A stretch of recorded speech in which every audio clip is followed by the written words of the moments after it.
La suite du grand oral de Jean-François Rial, le PDG du groupe Voyageurs du Monde, dans les grandes gueules sur RMC avec Zora Bitan, avec Joël Dagossiri, Maxime Yeddo. Question de Maxime. Oui, parce qu'il y a un dilemme. Vous voyez, je vois mon meilleur pote une fois par an. Donc, si on veut un bon plan tranquille, entre potes, on veut se caler, voilà, un petit endroit de chill où je risque de ne pas avoir trop de monde, je vais où?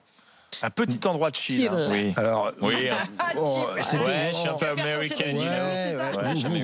En gros, ce que vous cherchez, c'est un endroit plutôt au bord de la mer et cet été, quoi. Voilà, d'accord. c'est ça. Enfin, vous allez dans les îles du nord de la Grèce, vous serez tranquille. Vous aurez les ambiances des Cyclades sans la foule des touristes insupportables. Et l'Italie. Non mais si tu donnes le plan, c'est fini, Alors, on peut y aller. C'est mort. Fais-le. Ah, c'est le paradoxe. Ah ouais. C'est mon côté généreux. L'Italie, c'est absolument sublime. C'est probablement même le plus beau pays au monde. Après la France. Non, pour moi avant. Ah bon? Pour moi avant. Mais la Là, France est ça très va haute, trop hein. loin. Ouais. Mais l'Italie, il faut vraiment, absolument sortir des sentiers battus, y compris des sentiers battus plus fins, parce que la Toscane, Florence, Venise, la Sicile, même les Pouilles, l'été, c'est pas possible, quoi. Donc il faut que vous alliez à Modène, dans les Dolomites. Il faut vraiment être à contre-courant. Et sur la mer, c'est compliqué. Maintenant, il faut être à contre-courant. Pour éviter le monde, il faut faire les. C'est comme West. Il faut Tu pas. sais, tu prends West, Non, tout mais le il monde faut à West toujours. et tu prends la route et finalement. Tout le monde Non, se mais- trouve. Donc je vais vous maintenant, donner un je autre mets plan. West et je fais l'autre côté. Je vais vous donner un autre plan qui est génial. Un plan qui est génial parce que personne n'y va ou très peu de gens y vont. Et il y a tout. Il y a la culture, la mer, la nourriture, etc. Non, la Turquie.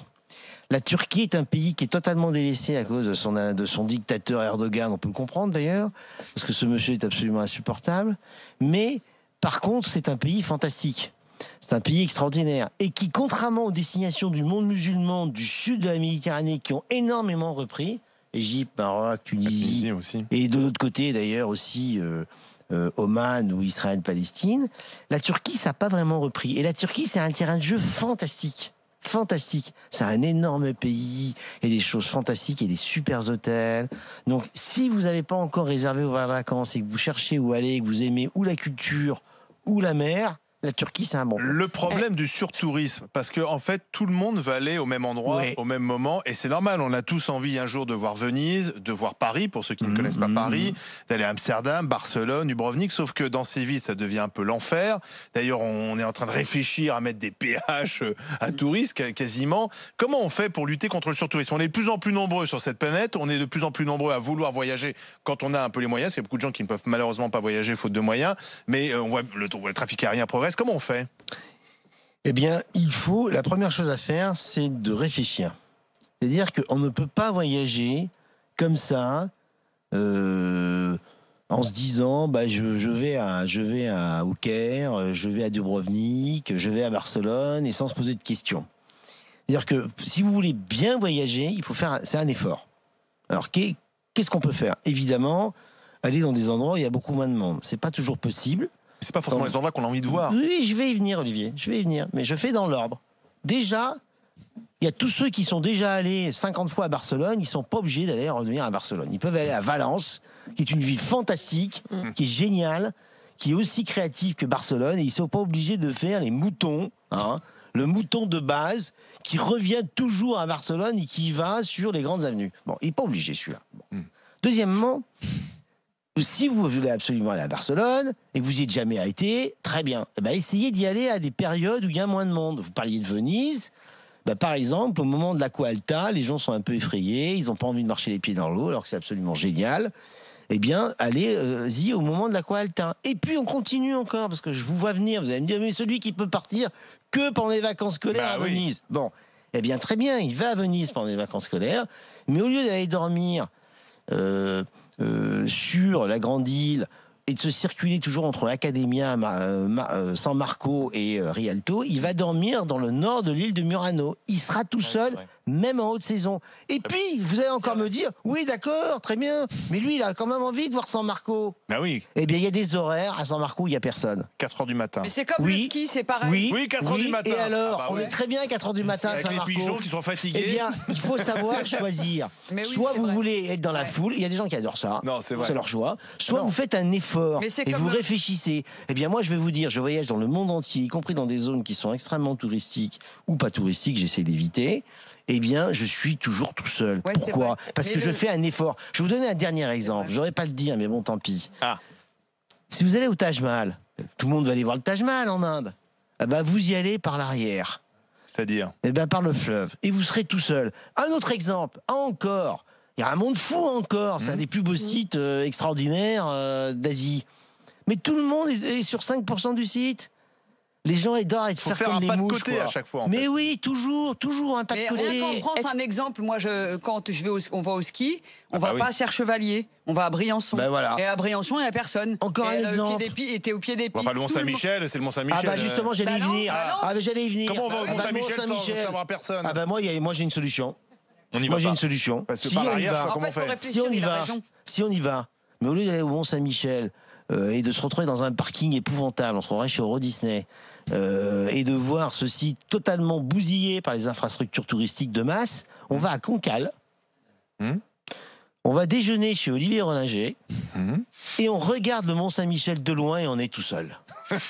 Donc en fait, Et on c'est y va pas. magnifique. On y va pas. Mais non, on y va. Cancale, Non, on il a est- raison. non, mais Cancale, on est assez loin du Mont-Saint-Michel. Mais non, mais La c'est solution sûr, pour le Cancale, Mont-Saint-Michel, hein, pour le La voir, c'est vue de est très loin. meilleure, la vue est Oui. meilleure. Je suis Ouais, désolé, enfin, la je longue suis vue. pas d'accord. Et le Mais mieux après- encore, c'est vous allez sur après, Google, si vous vous avez tapez le envie- Mont-Saint-Michel et vous regardez l'image du Street Mont-Saint-Michel view, sur en votre street télé. view. Et là, il y aura personne à côté de vous. T'es un Non, mais- moqueur, hein. Non, mais Tu vas prendre cher, toi. hein. il y a- J'ai payé mes. Il y a une mes petite billets question. d'avion. il y a- Pas il y a- encore. il y a- Joël Dagossier. j'ai, une petite Joël. question. Justement, je voulais revenir sur la partie où vous avez dit qu'on allait que sur 3% de Ouais, la planète. ouais, Voilà. exact. Il y a quelque chose, j'en parlais tout à l'heure avec Zora, justement, sur le voyage, sur la réflexion avant de faire un voyage. Moi, par exemple, en tant que noire, je le dis, je réfléchis d'abord dans quel pays je dois aller. J'ai l'impression d'avoir... Bon, il y a les attentats qui ont réduit encore la portion de planète sur laquelle je pouvais aller, mais j'ai l'impression d'avoir une portion de planète encore plus petite parce que je réfléchis à ne pas aller dans certains pays où je pourrais être agressée en raison de ma couleur de peau, par exemple. Alors des fois c'est justifié ou des fois c'est pas justifié. Par exemple sur la Corse, j'en parlais tout à l'heure avec Zora, la Corse on m'a longtemps dit ouais mais ils sont racistes et tout. J'y suis allée franchement peanut, hein. C'était super bien, c'était génial. Donc je vous dis il y a quelques fois c'est justifié, quelques fois c'est pas justifié. Il y a des préjugés parfois. Mais quand même, il y a une réflexion à avoir. Moi, pour moi, hein, et puis je suis pas la seule. Hein, beaucoup de Noirs ont aussi cette réflexion sur une partie de la planète où on ne pourrait pas aller parce qu'on pourrait être agressé en pleine rue ou avoir des réflexions un peu bizarres ou même être regardé avec insistance, ce qui est très désagréable. Donc, est-ce que vous avez pu déjà faire face à ce type d'un genre de... Non, parce que je partage pas tout à fait votre point de vue. Oui. Moi, je pense que quand vous êtes noir, musulman, chrétien, homosexuel, il y a dans tous les pays de la planète, sans exception, des gens tolérants et des abrutis. Ouais, c'est ça.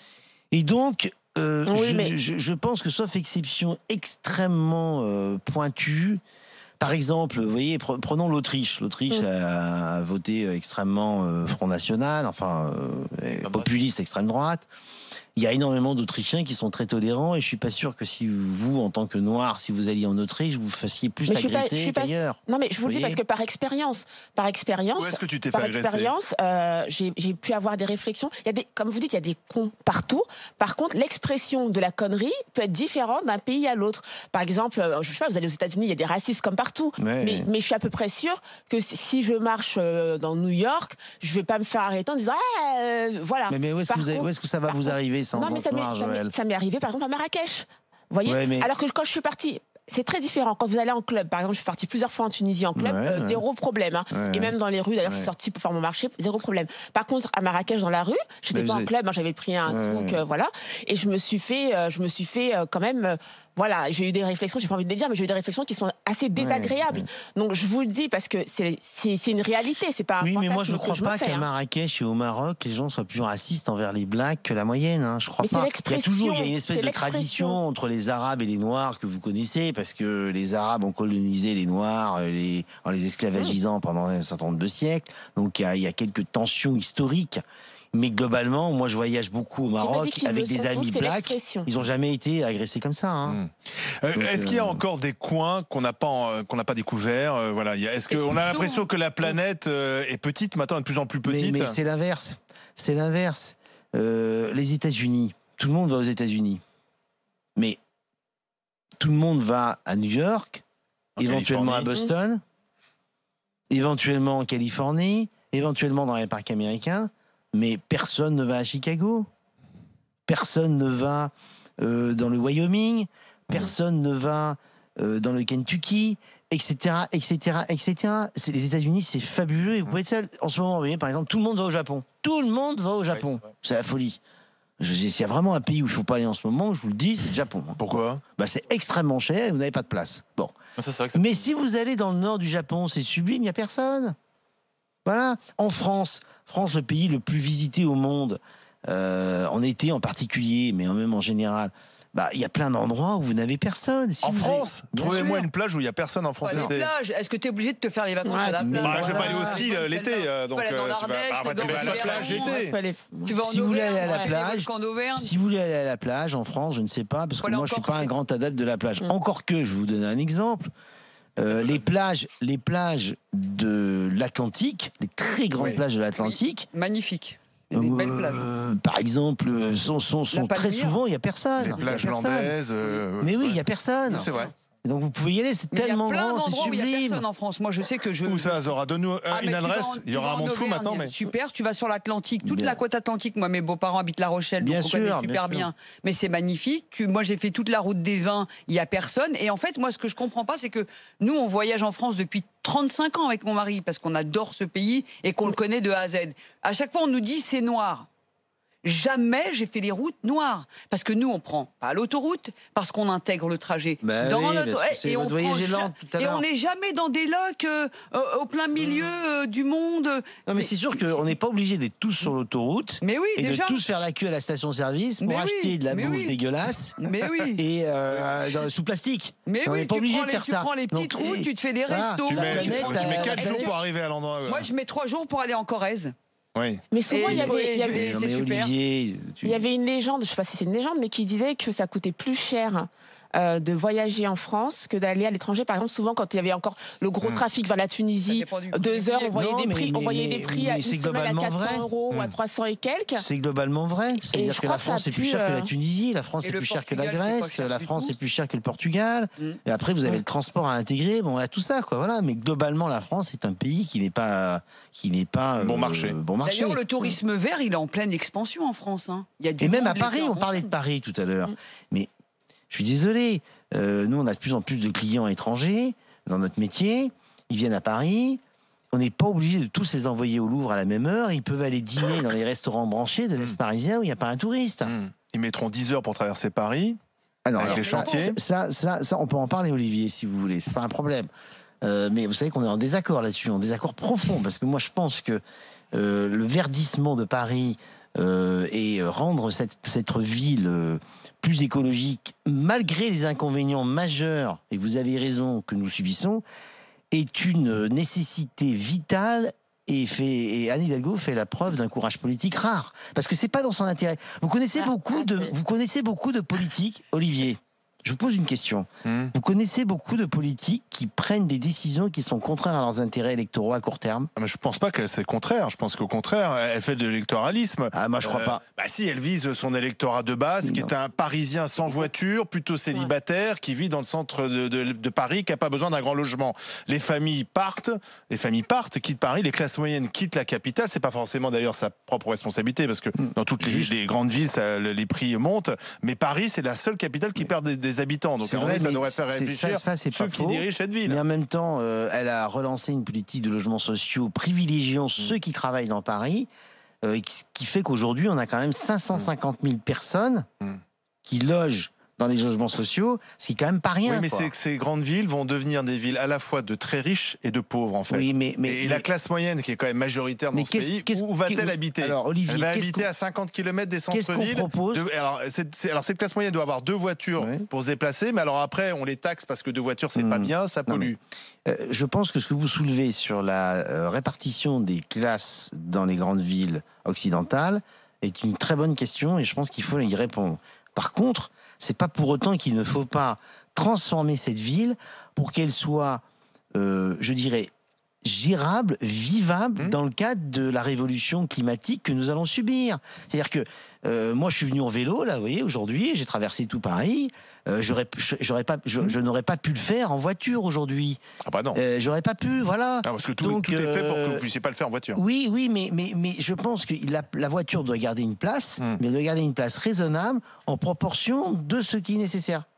Merci Jean-François Rial, merci le patron du groupe Voyageurs du Monde.